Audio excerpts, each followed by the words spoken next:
One Season 8, co-powered by Berger Easy Clean Fresh. Special partner Cucina Small Appliances এবং Olive Allen Ayurvedic Body Oil. জীবনে শুধু লড়াই কেন, জীবনে অনেক স্বপ্ন চাই।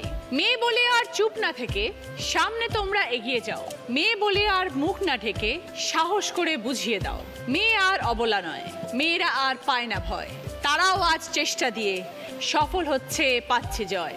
সেরকমই চারজন দিদির গল্প শুনবো আজকে আমার এই মঞ্চে। সবাইকে আসার জন্য অনুরোধ করছি।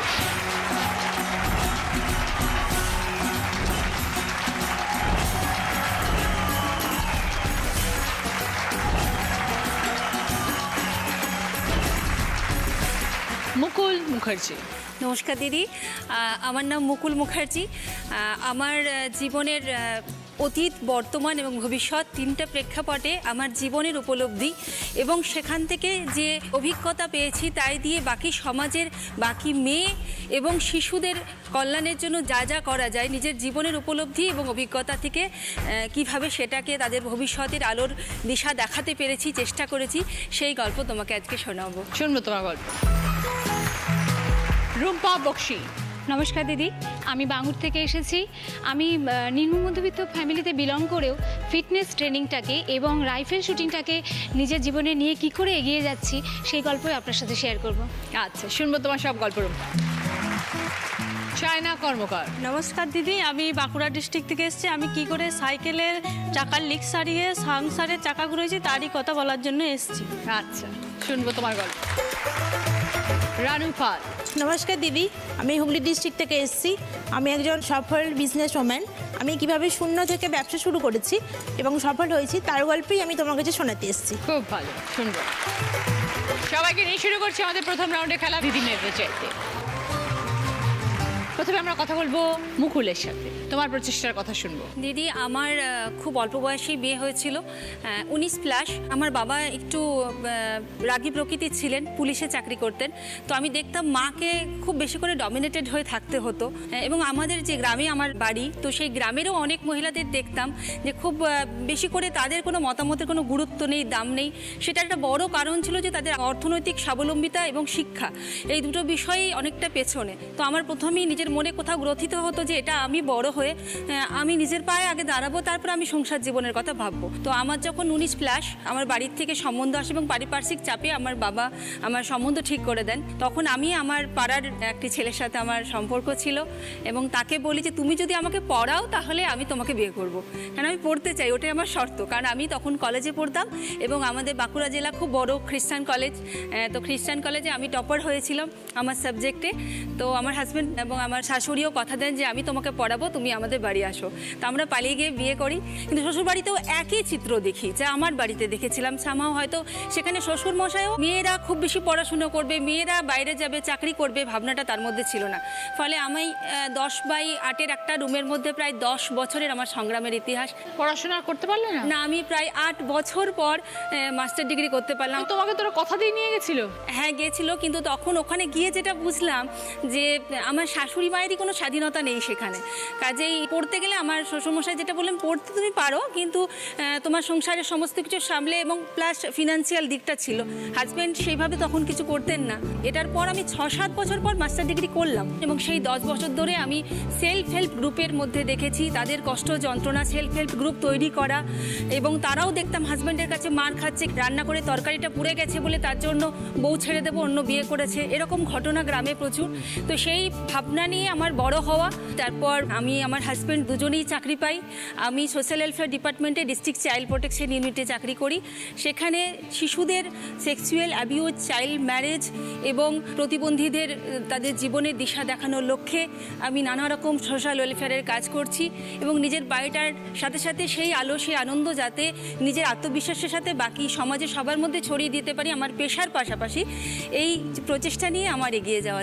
কত বছর হয়ে গেল এই কাজের সাথে যুক্ত? যুক্ত তুমি? 5 বছর হয়ে গেল। 5 বছরে অনেক অভিজ্ঞতা হয়েছে নিশ্চয়ই মুকুল? হ্যাঁ, অনেক অভিজ্ঞতা কি হয়েছে মনে আমার। পড়ে যদি ফিরে তাকাও? দু ধরনের অভিজ্ঞতা। একটা হচ্ছে মেয়েরা বিয়ে করতে চায়, 14-15 বছরের মেয়েরা গিয়ে পালিয়ে বিয়ে করে নিচ্ছে নিজেরাই, সেখানে নাবালিকা অবস্থায় বিয়ে করছে। তারা বুঝতে পারছে না যে ভবিষ্যতে অর্থনৈতিকভাবে স্বাবলম্বিতা বা শিক্ষাটা আরও অনেক বেশি জরুরি। এইটা মাথার মধ্যে না রেখেই তারা আগুনে ঝাঁপ দিচ্ছে। কিছুদিন পরে দেখা যাচ্ছে সেই ছেলে তাকে ছেড়ে দিয়ে, যেহেতু আইনে তো বিয়ে হচ্ছে না, ওরা ছেড়ে দিয়ে চলে যাচ্ছে। তো সেই রিস্কটা নিচ্ছে, সেটা পরিমাণে অনেক বেশি। সেই রকমই একটি হয়েছিল যে তাদের বাড়িতে গেছি আমি, যে বিয়েটা দেওয়া যাবে না, সে বলছে আমি তাকে ভালোবাসি, বিয়ে করবোই, 14 বছর বয়স হলো। ওপরে চলে গেছে, আমরা পুলিশ নিয়ে গেছি, দেখছি ওপরে দরজা বন্ধ করে দিচ্ছে, সে সুইসাইড করে নেবে, বিয়ে করবেই। পুলিশ প্রশাসনের সহযোগিতা নিয়ে আমরা ছেলে পক্ষকে বসাই এবং বসিয়ে বলি যে ভবিষ্যতে যেন ওই ছেলেটি একে বিয়ে করে, এবং যে অর্থনৈতিক লসটা হয়েছে, ওর মেয়েটির বক্তব্য ছিল যে অনেক জায়গায় অ্যাডভান্স টাকা দেওয়া হয়ে গেছে, বাড়ির খুব অর্থনৈতিক ক্ষতি হয়ে যাবে, অতএব আমি এখানে বিয়ে করে নেব। তো ওকে বোঝানো হয়, অনেক বোঝানোর পর শেষ অবধি বিয়েটাকে আটকানো সম্ভব হয় এবং অর্থনৈতিক ক্ষতি যাতে না হয় সেটাও দেখা হয়। আর পাশাপাশি দ্বিতীয়টা হচ্ছে যে মা বাবা জোর করে বিয়ে দিচ্ছিল। কদম বাউরি বলে একটি মেয়ে, যে মেয়েটি গায়ে হলুদের দিন বাড়ি থেকে পালিয়ে যায়, তার টিচারকে বলে, আমাদের সহযোগিতা নেয় এবং শেষ পর্যন্ত সে তার বিয়েটাকে আটকাতে পারে। এবং ওই সমাজে আমাদের বাঁকুড়া জেলার বেশিরভাগ ক্ষেত্রে দেখা যাচ্ছে যে রেশিও ওই 14-15তে বিয়ে হবেই, এরকম সংখ্যাটা প্রচুর। তো সে মেয়েটি পালিয়ে যায় এবং সে তার ওই প্রথাকে ভেঙে পড়াশুনো করতে চাই, মানসিকতা নিয়ে আমাদের কাছে সাহায্য চায়, আমরা তাকে হেল্প করি এবং সে এখন পড়াশুনো করছে, মাধ্যমিক পাস করেছে এবং বীরাঙ্গনা পুরস্কার পেয়েছে, জেলার থেকে সম্বর্ধনা পেয়েছে।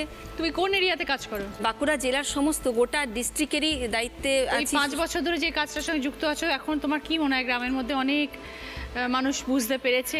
অনেকটাই হয়েছে, তবে কি মেয়েদেরকেও একটু আরও বেশি করে বুঝতে হবে, যেমন মায়েদেরকে একটু বেশি বুঝতে হবে যে আমি আমার মেয়ে বা ছেলে, যেমন হচ্ছে যে জেলা বা রাজ্যের পরিসরেও যদি দেখি যে অ্যান্ড্রয়েড ব্যবহারের যে অভ্যাস খুব বেড়ে গেছে, ফলে চাইল্ড ক্রিমিনালের সংখ্যা অনেক বেড়ে গেছে। 16 থেকে 17-18 এই বয়সের ছেলেরা মেয়েদের সাথে শ্লীলতাহানি হওয়া বা আরও সাইবার ক্রাইম হওয়াটা সংখ্যাটা খুব বাড়ছে।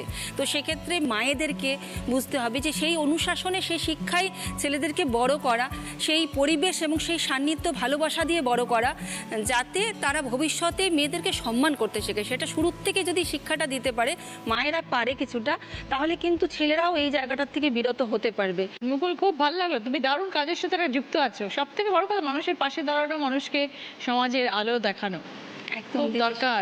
পশ্চিমবাংলায় প্রচুর গ্রাম আছে যেখানে এখন অনেক মানুষের চিন্তাধারা পিছিয়ে আছে, তাদেরকে সবাইকে জগতের আলোতে আনতে হবে। একদম খুব ভালো এই কাজে এগিয়ে যাও মুকুল, তোমার অনেক শুভেচ্ছা রইল, ভালো থেকো মুকুল। সকলের জন্য কি খেলা আসছে এবার দেখো। চোখ বেঁধে দেবো, হাতে লাঠি দেবো, এই 5টা হাঁড়ি ভাঙতে হবে। কে কত তাড়াতাড়ি ভাঙতে পারে, যে সবার আগে শেষ করবে সে 20 পয়েন্টস, আবার 15 পয়েন্টস, 10 পয়েন্টস, 5 পয়েন্টস। প্রথমে খেলতে আসছে মুকুল।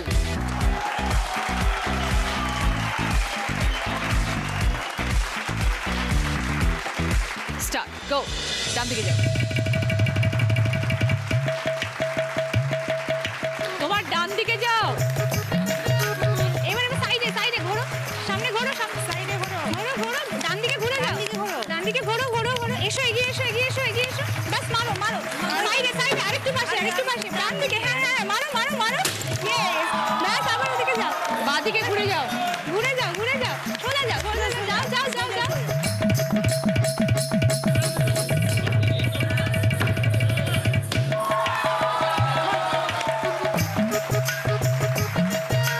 সোজা সোজা, একটু তাড়াতাড়ি হাঁটতে হবে, বাঁ দিকে যাও।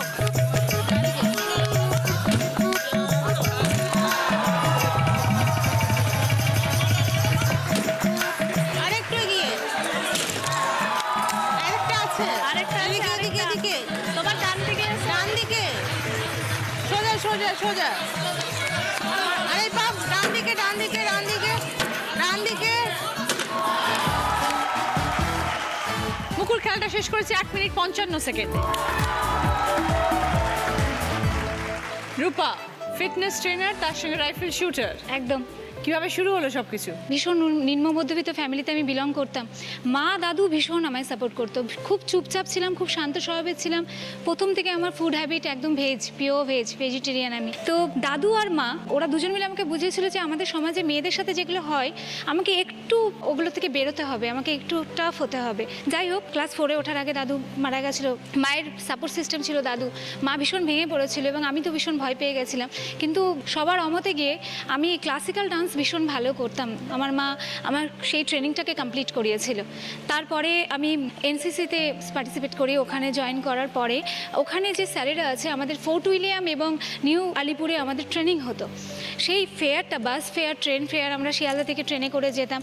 তো ওটা আমার কাছে খুব বার্ডেন হয়ে যেত। কিন্তু মানে আমার মা বলতো তুই পারবি, আমি ঠিক করে নিচ্ছি, তুই দেখ, তুই করে যা। এবং আমি শুটিংয়ে চান্স পেয়েছিলাম। আমি অল ইন্ডিয়া বেসে চান্স পেলাম 2013-এ। তো ওখানে যাওয়ার পরে আমি সিলভার অ্যাচিভ করি দিদি, মানে 2nd পজিশন আমি পাই অল ইন্ডিয়া বেসে। ওখান থেকে ফেরার পরে আমার ট্রেনিং আরও টাফ হয়। মানে ফোর্ট উইলিয়ামের যে স্যারেরা ছিলেন, যে কর্নেল স্যার ছিলেন, সুবেদাররা ছিলেন, ওনারা আমাকে মানে ভীষণভাবে হেল্প করেন। ওনারা যখন করাতেন আমি একটা জিনিস দেখতাম, ওনারা ফিটনেসের উপর ভীষণ জোর দিতেন। পেট আন্দার, হ্যাঁ, প্যার সিধা, পশ্চার সিধা। আমি না তখন এই নাচের পাশে পাশে ফিটনেসের উপরেও না আমার একটা বললাম দারুণ, তো আমি সোজা হয়ে দাঁড়াচ্ছি, সুন্দর লাগছে দেখতে, বেশ ভালো। তো ওটা করতে করতে আমি ক্যালকাটা ইউনিভার্সিটির সতীশ কুমার ঘোষ মেমোরিয়াল মেডেলটাকে আমি অ্যাচিভ করি। অ্যাচিভ করার পরে বি সার্টিফিকেটেও আমি A গ্রেডিং পাই এবং আমি গ্র্যাজুয়েশনের পড়াশোনা করি, তার সাথে সাথে টিউশনস করছি, নাচ শেখাচ্ছি, এরকম করে করে আমি নিজের এগুলোকে চালাচ্ছি। তারপরে আমি সি সার্টিফিকেটেও A গ্রেডিং অ্যাচিভ করলাম। এবং যেহেতু আমার এনসিসিটা কমপ্লিট হয়ে গেল, আমি রাইফেল শুটিংয়ের দিক থেকে যে ফ্রি ট্রেনিংগুলো আমি পেতাম সেগুলো আমার আর প্রোভাইড করা হবে না গভর্নমেন্ট রুলস অনুযায়ী। আমি অনেক জায়গায় স্পন্সরের জন্য চেষ্টা করলাম, কিন্তু আমি পাইনি। কিন্তু আমি থেমে থাকিনি। আমার ফ্যামিলিতে সেই সময় একটা ইকোনমিক্যাল ডিজাস্টার হয়েছিল। আমার বাবা ভীষণ অসুস্থ হয়ে গেছিলেন। আমাকে সামাও ধরতেই হতো। যেহেতু সেই স্যারেদের সেই ফিটনেসটাই ট্রেনিংগুলো আমি পেয়েছিলাম একদম বিনামূল্যে, আমি ভেবেছিলাম ওটা তো আমি জানি, কিন্তু উইদাউট সার্টিফিকেট আমি কোনো ফিটনেস সেন্টারে আমি চাকরি পাচ্ছিলাম না। আমি তখন ওয়ার্ল্ড যোগা সোসাইটি থেকে একটা সার্টিফিকেট কোর্স করি এবং কিছু সেন্টারে আমি জয়েন করি। তার সাথে সাথে আমার গ্র্যাজুয়েশনের 2nd ইয়ারের পড়াশোনা আমি চালাচ্ছি, অন্যান্য দিকগুলোও আমি দেখছি। তো আমি একটা জিনিস লক্ষ্য করলাম যে যোগা ট্রেনারের ফিস ভীষণ কম হয়। মানে আমরা স্যালারি হিসেবে যেটা পেতাম দিদি, ওটা ভীষণ কম। এবং মানুষের যোগার প্রতি ভীষণ অনীহা। একটা টাইম লাগে, মানুষ ভীষণ ফিট থাকে, কিন্তু কারোর পেট কমাতে হবে, তো কারোর থাই কমাতে হবে, কারোর হাত কমাতে হবে। ওই পুরোটা কেউ চাইছে না। কি তুমি সূর্য প্রণাম করাচ্ছ, ওইসব আমার চাই না, আমাকে এইটুকুনিই করো। তখন আমি দেখলাম যে না, আমাকে এরকম করলে হবে না, আমাকে আরেকটু কিছু শিখতে হবে। এবং আমি তখন দেখলাম যে জুম্বাকেও আলাদা করে করাচ্ছে, থেরাপিউটিক যোগাকেও আলাদা করে করাচ্ছে, যোগাকেও আলাদা করে করাচ্ছে, নাচকেও আলাদা করে করাচ্ছে, অ্যারোবিক্সকেও আলাদা করে করাচ্ছে। আমি তখন ভাবলাম আমি পুরোটাই করব। আমি পুরো প্যাকেজ হিসেবে আমার ক্লায়েন্টকে দেবো, যে কোথাও যাবে না, আমি একদম ফিটনেস ট্রেনার হব। তারপরে এই করতে করতে আমার বিয়ে হয়ে যায়। আমি জয়েন্ট ফ্যামিলিতে গিয়ে পড়ি এবং আমি দেখি যে আমাদের ফ্যামিলিতে এতগুলো মেম্বার, সবাইকে ভীষণ কেয়ারিং। আমার গ্র্যাজুয়েশন কমপ্লিট হওয়ার পর আমার হাজব্যান্ড আমাকে নেতাজি ইউনিভার্সিটি থেকে MSWতে মানে মাস্টার ইন সোশ্যাল ওয়ার্কে আমাকে ভর্তি করে দিল, ওপেন ইউনিভার্সিটিতে, যাতে আমার অসুবিধা না হয়। এবং যেহেতু আমার তখন ওই কোর্সগুলো কমপ্লিট হয়ে গেছিলো, আমি কলকাতার বড় বড় সেন্টারগুলো আছে, মেশিন জোন, নন মেশিন জোন, জিমসগুলোতে আমি চাকরি পেতে শুরু করলাম। তাতে করে সবাই, এবং আমি নতুন বউ ট্র্যাক করে যাচ্ছি।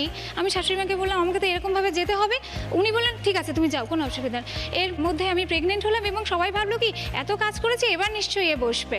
কিন্তু আমি ভেবেছিলাম ওটা ওদের চিন্তা ভাবনা। আমি ডিরেক্টলি গাইনোলজিস্টের কাছে গিয়ে বলেছিলাম প্রেগনেন্সি টাইমটায় কি মেয়েরা হ্যান্ডিক্যাপ্ট হয়ে যায়? তখন উনি বললেন তুই কি করতে চাস? আমি বললাম আমার এই 1 বছর আমি নষ্ট করতে চাই না, এই 1 বছরটাকে আমি আরও ভালো করে কাজ করতে চাই। উনি বললেন ঠিক আছে, তুই শুধু কার্ডিও পার্টটা করবি না। যেদিনকে আমার মনে আছে এখনও, আমি ডেলিভারি যেদিনকে আমার হবে ডেট দিয়েছিলেন, সেদিনকে সকালেও আমি ক্লাস করে তারপরে গেছিলাম দিদি। তারপরে আমি যেটা দেখলাম যে আমি এতগুলো জিমে ফ্রিল্যান্স হিসেবে কাজ করছি, তার মধ্যে থেকে আমি একটু করে টাকা সরাতে শুরু করলাম যে না, এরকমভাবে আমার মেয়ে হলো, বাড়ির লোকেরা ছিলেন, শাশুড়ি মা ছিলেন, আমার মেয়ে যেটা ডিজার্ভ করে, আমার টাইমটা সকাল 6টা থেকে 11টার মধ্যে আমি 3 বার এসে ওকে ফিট করাতাম, বটলে স্টোর করে রেখে যেতাম। কিন্তু আমি আর নিতে পারছিলাম যে অনেক তো স্ট্রাগল হলো, এবার আমাকে আমার মেয়ের কাছে থাকতেই হবে।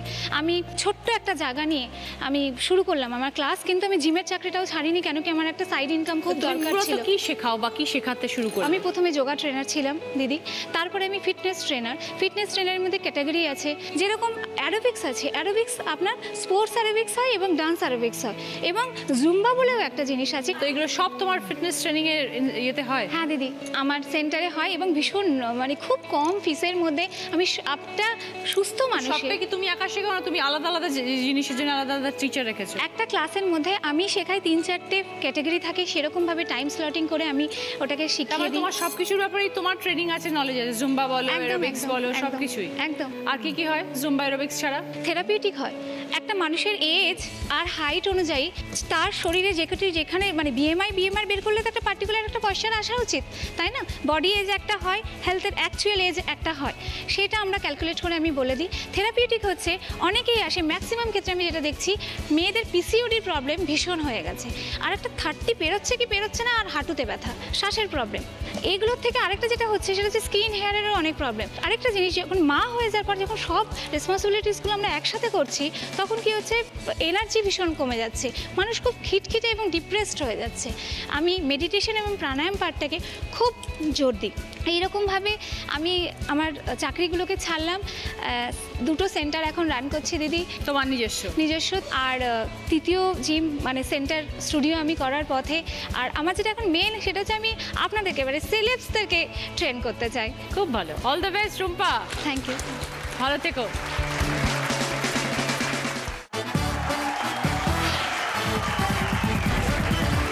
ফিরে এলাম ব্রেকের পর, আপনারা দেখছেন Didi number 1 season 8, co-powered by Berger Easy Clean Fresh, special partner Cucina Small Appliances এবং Olive Island Ayurvedic body oil. এবার খেলতে আসছে রুম্পা।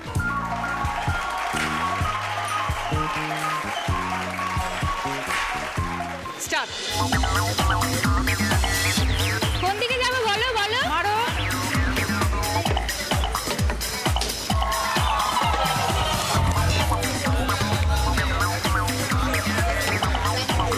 তোমার ডান দিক ওইখানেই আছে। কোন দিকে? যাও। মারো মারো মারো মারো মারো মারো মারো, বাদিকে মারো, বাদিকে।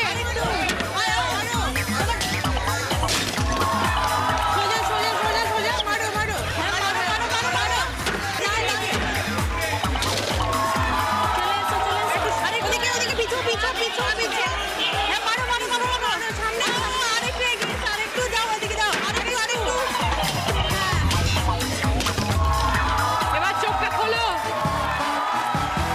রুম্পা খেলাটা শেষ করেছে 2 মিনিট 5 সেকেন্ড। চায়না, এবার তোমার সাথে কথা বলবো। নমস্কার। সাইকেল ছাড়াও শুরু হলো কি করে এটা? তোমার এই কাজটা কি করে শুরু? এটা তো মেনলি ছেলেদের কাজ। যখন আমি ছোট ছিলাম তখন বাবার হার্টের রোগ হয়। হার্টের রোগ হয়ে বাবা কাজ করতে পারতেন না, আর দিয়ে কাজ করতে না পারার জন্য কষ্ট হতো বাবার। আমি আপনার বাবাকে খেতে দিতে যেতাম, দিয়ে মাঝে মাঝে রেঞ্জগুলো ধরিয়ে দিয়া, তারপরে দেখতাম বাবা কি করে করে, এমনি করে দেখে দেখে দেখে দেখে আমি দেখে দেখে শিখেছো? শিখে গেছি। দিয়ে তারপরে আস্তে আস্তে বাবা বলছে যে মেয়ে ছেলে এসব কাজ আমি করতে তো দেবো না, মেয়ে তো কি হচ্ছে তুমি অন্য কাজ করো কিন্তু এই কাজটা করো না, এটা মেয়ের কাজ নয়। আমি বলছি যে আমি যদি তোমার সঙ্গে করি তাহলে একটু হেল্প হবে, কারণ বাবার সেরকম আর্থিক অবস্থা থাকেনি যে একটা লোক রেখে এই কাজটা করায়। বাবা বলছে ঠিক আছে করো। করতে করতে পড়াশোনাও চলে যাচ্ছে, বাবার কাছে কাজও শিখে যাচ্ছি। আস্তে আস্তে যখন ফার্স্ট ইয়ার কমপ্লিট হয়ে গেছে তারপরে বাবা মরে যায়। বাবা মারা যাবার পরে তখন সেকেন্ড ইয়ারের পর তাহলে কী করে আমার সংসার চলবে? আমার 2টো বোন ছোট ছোট, একজন এই 7-এ পড়ছে, মানে 6 থেকে 7-এ। সকলের বড় না, আমি বড় নয়, আমরা 4 বোন, আমি মেজো। আমার দিদি আমার থেকে অনেক বড়, তার জন্য দিদিকে সেরকম কাজ করতে দেওয়া যাবে না। আর আমি একটু প্রথম থেকে ছটপটে ছিলাম, মানে আমি আমার কোনো কাজটা আটকাতো না। আমাকে কেউ মারলে আমি তার ঘরে যে মেরে দিয়ে আসতাম, তার মায়ের সামনে এমনি ছিলাম তো। আর আমার দিদি খুব ঠান্ডা। বাবা মারা যাবার পরে আমার আর্থিক দেখলাম যে আমার কাছে সেরকম কোনো পুঁজি নেই যে আমার সংসারটা চলবে। আর আমার বোন তখন একজন 7-এ সেই উঠেছে, একজন সেই মাধ্যমিক দিয়েছে। ওই জন্য আমি দেখলাম যে আমার পড়াটা আমি দেখি আমি পড়তে পারি নাকি, কিন্তু ওদের পড়াটা চালিয়ে যাওয়াটাই বেটার। দিয়ে ওই জন্য আমি সাইকেলের দোকানটা খুললাম। লোকে দু একটা কথা বলতে আরম্ভ করলো যে মেয়ে ছেলে, প্রথম দিন যখন গেছি, মেয়ে ছেলে কাজ করছো, তোমার এসব কাজ করা চলবে না, মেয়ের জন্য এই কাজটা নয়, তুমি ঘর চল যাও, তোমাকে এই কাজ করা চলবে না। কিন্তু পাশের দোকানে বা সামনের দোকানে একজন এসে পর বলছে মেয়ে তো কি হয়েছে, ও কাজ শিখে রেখেছে, ও যদি করে তাহলে ও করুক। আমাকে বলছে তুই দোকান খুল, আমি তোর পাশে সব সময় আছি। হ্যাঁ ঠিক আছে, কোনো অসুবিধা নেই। সাহস করে খুললাম। প্রথম দিনে 2-4টে এমনি করে বেশ কাজ আরম্ভ হলো। দিয়ে কাজ করতে করতে করতে করতে এখন ধরুন আমার বোনকে, ওটা পুরো একা করেছো চায় না? হ্যাঁ আমি একাই করেছি। দিয়ে আমার বোন থেকে এখন এএনএম নার্সিংটা করাইছি, আর এমনি ঘরটা একটু বাগাইছি, মাকে দেখাশোনা করছি। তো যখন মেয়ে হিসেবে দোকানটা খুললে তখন সব গ্রামের লোকজন সাইকেল নিয়ে আসতো তোমার কাছে? কিছু কিছু মানে মানুষ বলছে মেয়ে তো ও কি কাজ করবে, ও পারবে না, ওর কাছে করাবো না। দিয়ে এমনি করে কিছুজন দোকানের সামনে নিয়ে এসে সাইকেল নিয়ে চলে গেছে। আর কিছুজন এমনি সাইকেল বাগায়। তারপরে আস্তে আস্তে কিছুজন যখন বাগানো, হয়তো ছোটোখাটো কিছু হয়েছে, বলছে একটু বাগিয়ে দিবি এটা। আমি বলছি হ্যাঁ, নিয়ে যেতে পারছে না। আমি বলছি ঠিক আছে বাগানোর পরে দেখছে না এই তো ভালোই বাগায় ওর বাবার মতন। তখন বলছে আস্তে আস্তে আস্তে আস্তে সবাই বলছে না ও ভালো বাগায়, মানে এমনি কোনো অসুবিধা নেই, ওই জন্য আস্তে আস্তে সাইকেল বাগায়। তো কি সারাদিন দোকান খোলা থাকে? সারাদিন এই কাজ? না না, আমি খুলি 8টা 8:30টার সময় দোকানটা খুলি, ওই 12টা 12:30 পর্যন্ত খুলি, আবার খুলে রাখি। এরপর 4:30 অমনির সময় দোকান খুলি, আবার সন্ধ্যা রাত্রেবেলায় বেশিক্ষণ থাকি না, আমাদের গ্রাম এলাকা তো। দিয়ে আমি 8টার সময় চলে আসি। তো চায় না মোটামুটি যা রোজগার করো তাতে সংসার ভালোভাবে চলে যায়? ওই টুকটাক করে চলছে এখন। এত যে জীবনে কষ্ট করেছো, এখনো করে যাচ্ছো, সংসারের জন্য কি কি করতে পেরেছো? ওই 2টো বোনকে পড়াতে পেরেছি। ঘরটা আগে খড়ের চাল ছিল, আর তার জন্য ওইটাকে একটু ভালো করে বাগাইছি। এখন মানে ভালো করে ঘরটা বাগাইছি এখন। সব থেকে বড় কাজ করেছো, 2 বোনকে পড়াশোনা করিয়েছো, এর থেকে বড় কথা আর কি চাই? এমন কোনো কাজ নেই যে পুরুষ মানুষরাই শুধু করতে পারে, বলো? সব কাজ পুরুষ মানুষরা যেরকম করছে সেরকম সমান তালে কাঁধে কাঁধ মিলিয়ে মেয়েরাও করে যাচ্ছে। অবশ্যই না, খুব ভালো। এইভাবে জীবনে আরো বড় হওয়া চায় না, 2 বোনকে আরো বড় করতে হবে। হ্যাঁ অবশ্যই। একটা মেয়ে একার চেষ্টায় এরকম একটা সাইকেলের দোকান চালিয়ে সংসারের হাল ধরেছে। ভেরি গুড চায় না, খুব ভালো।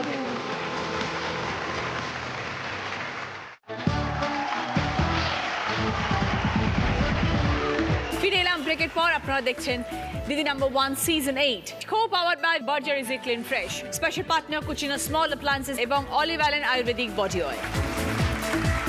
চায়না চলে এসে এবার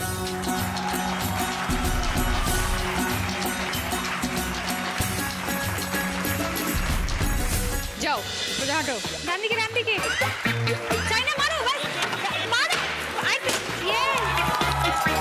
বাঁ দিকে যাও বাবু, বাঁ দিকে বাঁ দিকে। চাইনা মারো, সোজা সোজা সোজা এসো মারো।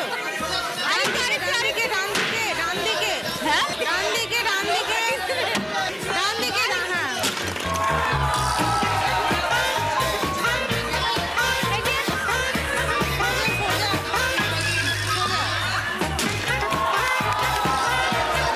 মারো মারো মারো মারো।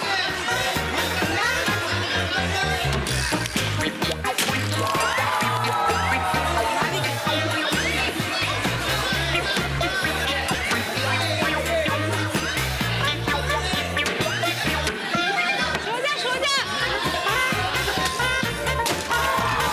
হলো চায়নার টাইম 1 মিনিট 35 সেকেন্ড। রানু, বলুন দিদি। 0 থেকে শুরু করেছো, এখন সফল ব্যবসায়ী। হ্যাঁ দিদি, কিসের ব্যবসা? আমার ডেকোরেটার্স আর আইসক্রিম, জল, এইসব একটা বিয়ে বাড়িতে যাবতীয় মাল লাগে সব আমি সাপ্লাই দিই। মূলত ডেকোরেশনের সব জিনিসপত্র, এমনকি সার্ভিসিং পর্যন্ত, কুকিং, সমস্ত কিছু। আচ্ছা, শুরু হলো কিভাবে? আমার খুব মধ্যবিত্ত পরিবারের মেয়ে, তো আমার খুব অল্প বয়সে বিয়ে হয়ে যায়। এইচএস দেওয়ার পর আমার বিয়ে হয়ে যায়। আমার শ্বশুরমশাই বিনা পণে আমাকে তার নিজের ছেলের বউ করে নিয়ে যান। আমার শ্বশুরমশাই আমার কাছে খুবই আদর্শবান, কারণ একজন মধ্যবিত্ত বাবার কাছে বিনা পণে একটা মেয়েকে নিয়ে যাওয়া বড় মনের পরিচয়। হ্যাঁ, আমার বাবার কাছে খুবই সেটা ভাগ্যের ব্যাপার। কিন্তু শাশুড়ি মা, ননদ এরা কিন্তু মেনে নেন। আমাকে বারবার কথা শুনতে হতো যে বাবা কিছু দেয়নি, এরকম ব্যাপার। তো হাজব্যান্ডও তেমন কিছু করতেন না, শুধু এলআইসি এজেন্ট ছিলেন। হাজব্যান্ডও সবসময় আমার সাপোর্টে থাকতেন না তখন। তো আস্তে আস্তে আমি ওকে বোঝালাম, দেখো আমাদের কিছু করতে হবে। তারপরে আমার মেয়ে হলো, মেয়ে হওয়ার পর আমি ভাবলাম মেয়েকে বড় করতে হবে, তো শ্বশুরমশাই সাহায্য যতই করুন আমাদেরকেও তো কিছু করতে হবে। তো একটা কফি মেশিন, একটা ফ্রিজ আমরা কিনলাম, সেখান থেকে কফি মেশিন ভাড়া দেওয়া হলো, ফ্রিজের আইসক্রিম অন্য দোকান থেকে নিয়ে এসে আমরা সেটা বিয়েবাড়িতে দিতাম। তো সেই কফি মেশিন আস্তে আস্তে শুরু হলো, একটা থেকে দুটো করলাম, দুটো থেকে তিনটে, তিনটে থেকে চারটে, আজ আমার 5টা কফি মেশিন। আর আস্তে আস্তে আমি এখন 20টা ফ্রিজ করেছি। আর এখন আমি লোকাল থেকে মাল নিই না, আমি সরাসরি কোম্পানি থেকে মাল নিই। তো এবার সেই মালটা আমি দোকানে দোকানে সাপ্লাই দিই, কিংবা ক্যাটারিংয়ের যেসব পার্টির অর্ডার আছে সেগুলোতে দেওয়া হয়। আচ্ছা, আর বাকি আনুষঙ্গিক জিনিসপত্র সব? এই সমস্ত কিছু আছে, বাসনপত্র থেকে শুরু করে আপনার সার্ভিসিংয়ের জিনিসপত্র, প্লেট থেকে শুরু করে জল, সমস্ত কিছু। আর এখন আমাদের আন্ডারে 30 জন কাজ করেন। এই পথটা কতদিনে অতিক্রম করলে? এটা আমার সময় লেগেছে 10 বছর দিদি। তুমি আর তোমার স্বামী দুজনে মিলে? একদম, হাজব্যান্ডও খুব সাপোর্ট করেছে সব কাজের জন্য।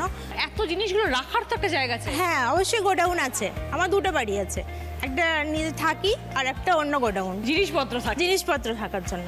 এখন তো প্রচুর এরকম কেটারিং এর ব্যবসা করে অনেক মানুষ আছে, বা আইসক্রিম ডিলার হয়, অনেক রকম। তো যখন তোমরা প্রথম শুরু করলে তখন তো নিশ্চয়ই তোমাদের কম্পিটিটর অনেকে ছিল?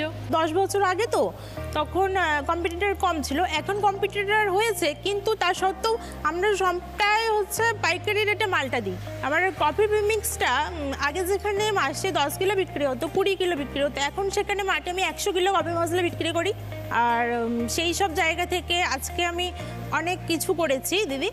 আর সেই সব আমার শাশুড়ি মা তখন যে বলতেন কিছু করে না, কিছু করে না, প্রচুর কথা শুনিয়েছেন ননদরা, সেই জায়গায় আজকে আমার শাশুড়ি মা আমাকে এত ভালোবাসেন সেটা বলার কথা নয়, খুবই ভালোবাসেন। তো এখন সেই জায়গায় দাঁড়িয়ে আজকে আমি 3 বিঘা জমি কিনেছি, বাড়ি করেছি, গাড়ি করেছি, আমার নিজের একটা স্কুটি আছে, সেটা দিয়ে আমি ছেলে মেয়ের পড়াশোনা বলুন সমস্ত কিছু করি। খুব ভালো। রানু, এগিয়ে যাও এইভাবে নিজের ব্যবসায়, অনেক বড় হয়েছে, ছোট আপনার আশীর্বাদ থাকলে দিদি অনেক কিছুই করতে পারবো। নিশ্চয়ই।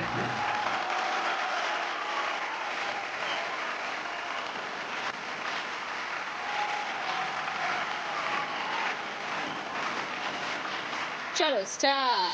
তোমার ডান দিকে, তোমার ডান দিকে, তুমি ডান দিকে এসো, তোমার ডান দিকে, ডান দিকে, ডান দিকে, ডান দিকে এসো। সোজা, সোজা, সোজা, মারো, মারো, মারো।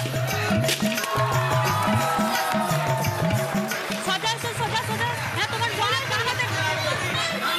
হ্যাঁ, মারো, মারো। তোমার ডান, তোমার বাঁ হাতে যাও, তোমার বাঁ হাতে, বাঁ হাতে যাও। তোমার বাঁ হাতে, বাঁ হাতে, মারো, মারো।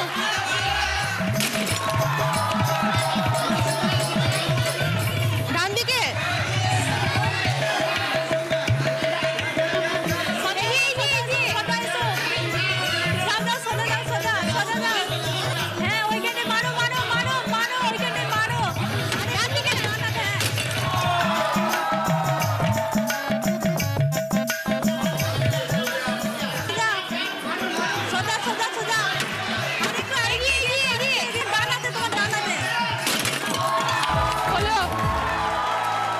Ranu time 2 minute 25 second. First রাউন্ডে স্কোর, এই রাউন্ডে ফার্স্ট পজিশনে আছে জানা 20 পয়েন্টস, সেকেন্ড পজিশনে আছে মুকুল 3 পয়েন্টস, থার্ড পজিশনে আছে রুম্পা 10 পয়েন্টস, ফোর্থ পজিশনে আছে রানু 5 পয়েন্টস। জানার পছন্দ মাইক্রোওভেন, মুকুলের পছন্দ মাল্টিপারপাস ক্যাবিনেট, রুম্পার পছন্দ পুষ্পা ফার্নিচার তরফ থেকে টিভি ক্যাবিনেট। পুষ্পা ফার্নিচার যত্নে থাকুক সবকিছু। রানুর পছন্দ টোস্টার, সকলের জন্য ভদ্রেশ্বর লাল বাবা রাইসের তরফ থেকে মিনিকেট চাল।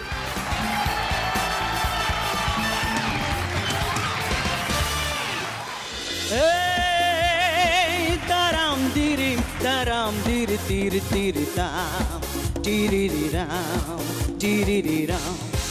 दोस्तों से प्यार किया, दुश्मनों से बदला लिया, जो भी किया हमने किया शान से, शान से, शान से, शान से। আজকের আমাদের স্পেশাল গেস্ট জোজো। शान से, शान से। শুরু করবো আমাদের second round Kutchina small appliances presents হয় তুমি নয় আমি। ফার্স্ট গানের প্রশ্ন, রাইট আনসার দিলে গিফট পাবে লালা ময়েল প্লাসের তরফ থেকে লেডিস ব্যাগ।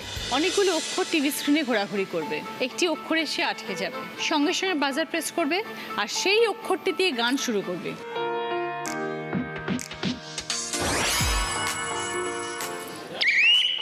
রুম্পা। রাঙা মাটির পথে লো মাদল বাজে বাজে বাঁশের বাঁশি, মাদল বাজে বাজে বাঁশের বাঁশি। 5 পয়েন্টস। সঙ্গে লালা ময়েল প্লাসের তরফ থেকে লেডিস ব্যাগ। হয়ে যাক। रंगीलो मारो ढोलना ढोलना वे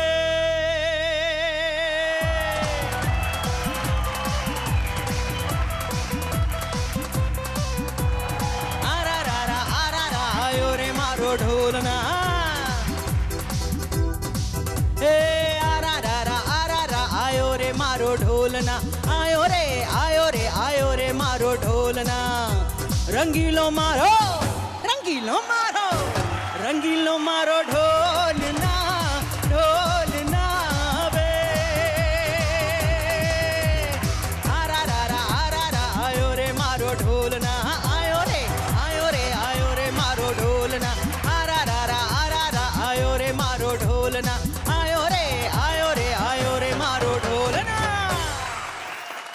সেকেন্ড প্রশ্ন, রাইট আনসার দিলে গিফট পাবে সানকুইকের তরফ থেকে প্রেসার কুকার।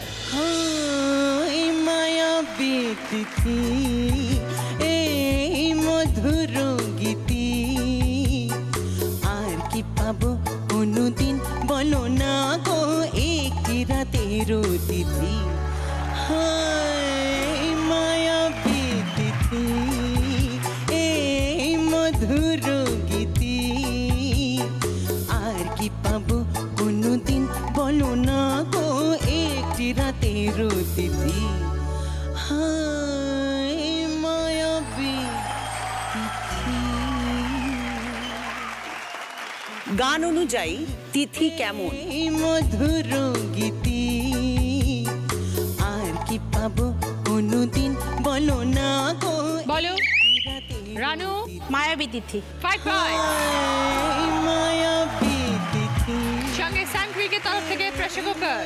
থার্ড গান, রাইট আনসার দিলে গিফট পাবে কুচিনা স্মল অ্যাপ্লায়েন্স তরফ থেকে স্যান্ডউইচ মেকার। ঘড়ির একটা ছবি এসছে, এমন কোনো গান গাইবে যেটার মধ্যে ঘড়ি শব্দটা আছে বা ঘড়ির সাথে সম্পর্কিত কোনো শব্দ আছে। বলো রানু। যখন বাজে 12টা তখন একটা গান আছে। প্রপার গানটা বলতে হবে।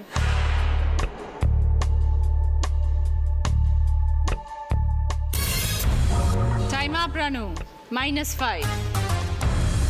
হয়ে যাক।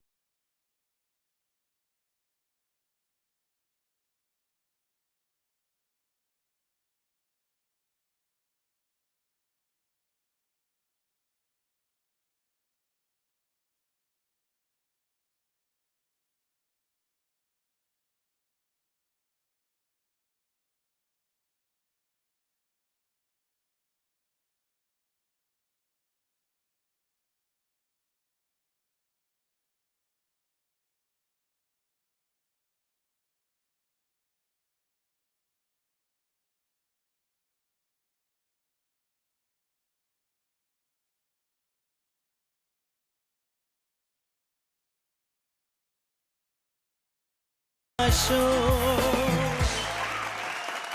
4 নম্বর গানের প্রশ্ন, রাইট আনসার দিলে গিফট পাবে বাথরুম সেট। বাংলা আমার সর্ষে ইলিশ চিংড়ি কচিলাও বাংলা পার্শে মাছকে ধুয়ে জিরার বাটায় দাও বাংলা আমার সর্ষে ইলিশ চিংড়ি কচিলাও বাংলা পার্শে মাছকে ধুয়ে জিরার বাটায় দাও বাংলা ভুলি কি করে বাংলা বুকের ভিতরে বাংলা ভুলি কি করে বাংলা বুকের ভিতরে। গান অনুযায়ী লাউ কেমন? চিংড়ি কচিলাও বাংলা পার্শে মাছকে ধুয়ে জিরার বাটায় দাও বাংলা আমার সর্ষে বলো কচিলাও রানু। লাউ কচি। 5 পয়েন্ট। বাংলা আমার সর্ষে ইলিশ চিংড়ি কচিলাও সঙ্গে বাথরুম সেট। 5 নম্বর প্রশ্ন, রাইট আনসার দিলে গিফট পাবে কফি মেকার। নাচের ছবি এসছে, তো নাচ বা নৃত্য যে কোনো শব্দ দিয়ে একটি গান শোনাতে হবে। বলো রুম্পা। নিত্যের তালে তালে হে নটরাজ, নিত্যের তালে তালে। 5 পয়েন্টস। তেরো তালে তালে সঙ্গে কফি মেকার হয়ে যাক। कोई यहाँ नाचे नाचे, कोई वहाँ नाचे नाचे, सारे हंसी यहाँ नाचे नाचे, सारे जवान नाचे नाचे। आउआ आउआ तुमसे प्यार, आउआ आउआ मानो ना मेरे यार, आउआ आउआ तुमसे प्यार। हे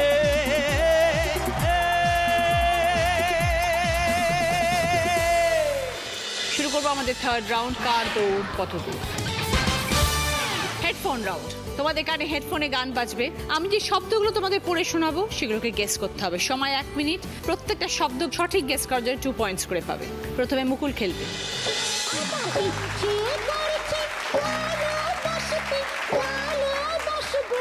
তুমি রাগ করলে বর কি বলে রাগ ভাঙায়? তোমার মুখটা কি সুন্দর, আমি বলবোই বলবো। মাটি। আমি বলবোই বলবো। মাটি। বাজি বাজি। করলা। করলা। চাটনি। চাইছি। চাটনি। ঠান্ডা। কাঁচা।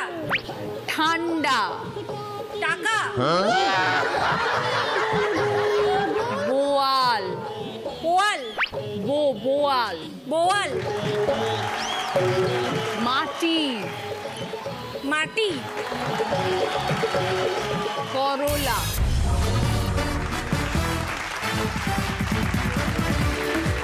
যেগুলো পারোনি, করলা, চাটনি, ঠান্ডা। দুটো পেরেছো, 4 পয়েন্টস। যারা তোমার কাছে ট্রেনিং নিতে আসে কি বলো?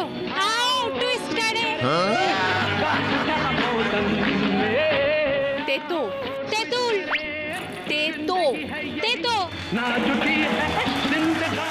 ব্যায়াম। ম্যাডাম। ব্যায়াম। লক্ষ্য। ছোট্ট। লক্ষ্য। টোটো। লাউ। লাউ। ম্যাও।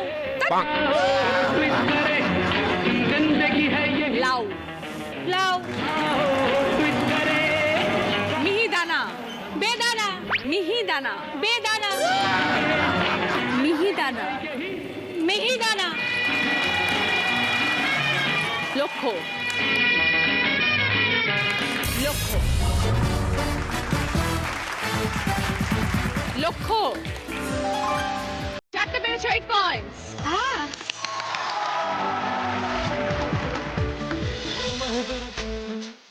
চাকা। চাকা। চাকা। রাস্তা। টাকা। রাস্তা। রাস্তা। আচার। দোকান। দোকান। বোয়াল। খুচরো। খুচরো। ছুচো। ঢেকি। ঢেকি। দোকান। দোকান। পারোনি, রাস্তা, দোকান, খুচরো। দুটো পেরেছো, 4 পয়েন্টস।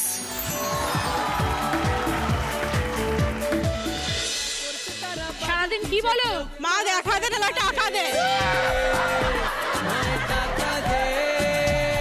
প্যান্ডেল। মা দেখা দে। প্যান্ডেল। ম্যাজিক। সাপ্লাই। সাপ্লাই। রান্না। রান্না। ননদ। ননদ। পাইকারি। পাইকারি। প্যান্ডেল। পাইকারি।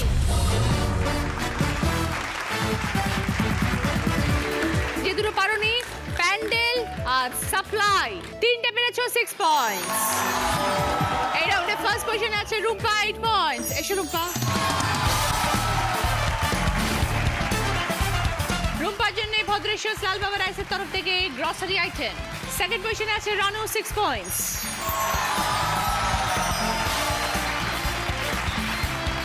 রানুর জন্য স্যালাড কাটার। থার্ড পজিশনে দুজন, মুকুল এবং চায়না, দুজনেই 4 পয়েন্টস। মুকুলের পছন্দ টি সেট, আর চায়নার জন্য রয়েছে রোচক অ্যাগ্রো ভালোবাসা স্কোয়াডের তরফ থেকে গিফট হ্যাম্পার এবং রুটি মেকার।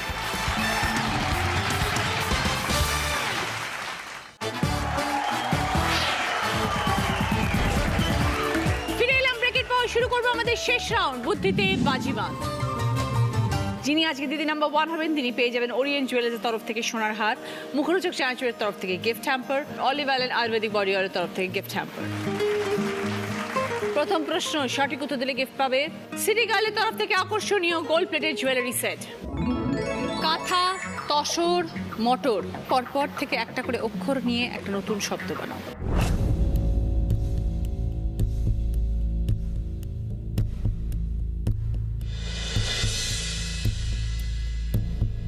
এবার বলো। রানু। কাঁসর। বোঝাও। কাঁথার কয়চন্দ্রবিন্দু আকার, তসরের দন্তস্য আর মটরের র, কাঁসর। 20 পয়েন্টস। সঙ্গে সিটি গার্লের তরফ থেকে আকর্ষণীয় গোল্ড প্লেটের জুয়েলারি সেট। সেকেন্ড প্রশ্ন রাইট আনসার দিলে গিফট পাবে ডিনার সেট। তোমার পিস্তত বোন, তার একমাত্র মামি, তার একমাত্র বেয়াই, তোমার কে?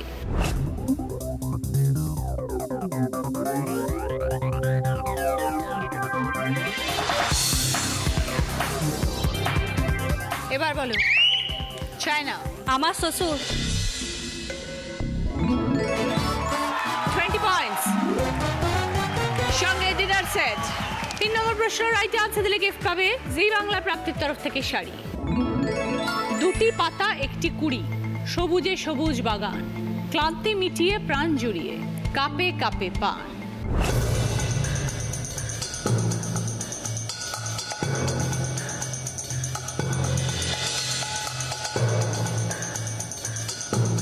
এবার বলো। চায়না। চা। বোঝাও।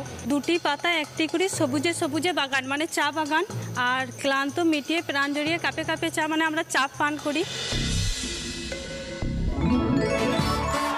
20 পয়েন্টস। সঙ্গে জি বাংলা প্রাপ্তির তরফ থেকে শাড়ি। 4 নম্বর প্রশ্ন রাইট আনসার দিলে গিফট পাবে উপাসনা মাস্টার অয়েলের তরফ থেকে গিফট হ্যাম্পার এবং রুম হিটার। পাশাপাশি কুল, খেজুর কিংবা আম, শেষ পাতে অনেক নাম। ওপর নিচে ক্লু। ফলের নামে জল জেনে, কাঁটা তার আবরণে।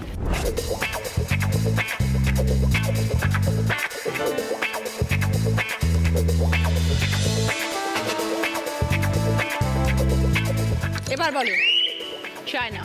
পানি ফল, চাটনি। 20 পয়েন্টস। সঙ্গে উপাসনা মাস্টার অয়েলের তরফ থেকে গিফট হ্যাম্পার এবং রুম হিটার। 5 নম্বর প্রশ্ন রাইট আনসার দিলে গিফট পাবে ভ্যাকিউম ক্লিনার। শেষ প্রশ্ন 30 পয়েন্টসের আনসার, ভুল করলে -20। ছবিটা ক্লু, শূন্য স্থান পূরণ করতে হবে। দুটো শব্দে উত্তর।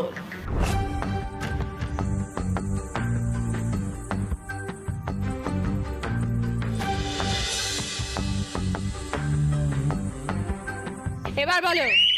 মুকুল। পটলের দোলমা। মুকুল বলছে পটলের দোলমা, দেখা যাক সঠিক হলো কিনা।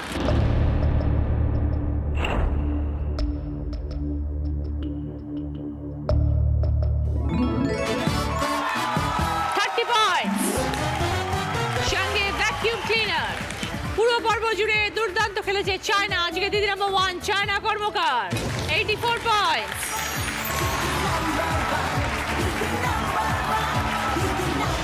তোমার মুকুল, মেমেন্টো, রানু, রুম্পা, উইনারের ট্রফি চায়না।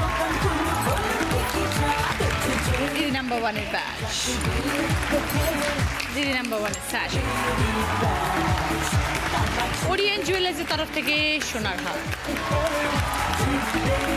মুখরোচক চানাচুরের তরফ থেকে গিফট হ্যাম্পার, নিয়মের তরফ থেকে দিদি নাম্বার ওয়ান কেক, নিয়মের তরফ থেকে সকলের জন্য গিফট হ্যাম্পার, বাঞ্ছারামের তরফ থেকে মিষ্টির গিফট হ্যাম্পার, মিষ্টি মানেই বাঞ্ছারাম। আজকের মতন এই পর্যন্তই, সবাইকে নমস্কার, আগামীকাল দেখা হচ্ছে, ভালো থাকবেন সবাই, এরপরে দেখবেন আলো ছায়া।